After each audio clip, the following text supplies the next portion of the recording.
Jeigu jau įsteigai mažąją bendriją, tai turi suprasti, kad tai yra juridinis vienetas, ribotos civilinės atsakomybės juridinis vienetas. Prieš tai, sakykime, vykdė veiklą su pažyma ir fiksuodavai pajamas, išlaidas, viskas, apmokestinamosios pajamos, pajamų deklaracija, VMI ir baigta. Tai su mažąja bendrija taip nesidaro dalykai.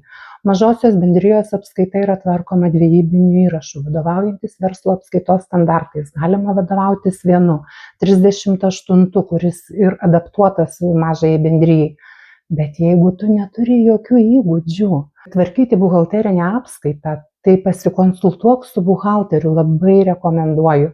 Tikrai ateina ne vienas į konsultaciją mažosios bendrijos narys, dar įsteigta mažoji bendrija 2024 metais ir už tuos metus nepateiktos ataskaitos registrų centrui. Tai primenu, mažoji bendrija turi teikti ataskaitas iki balandžio 30 dienos registrų centrui, pelno nuostolio ataskaita, balansas, iki birželio 15 dienos valstybiniai mokesčių inspekcijai, pelno mokesčio deklaracija.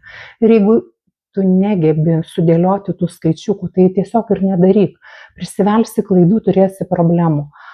Linkėdama tau pelningo verslo, noriu dar kartą priminti. Jeigu įsteigai mažąją bendriją, tai supras, kad jos apskaita nėra lygi individualios veiklos apskaitai. Tai tiek.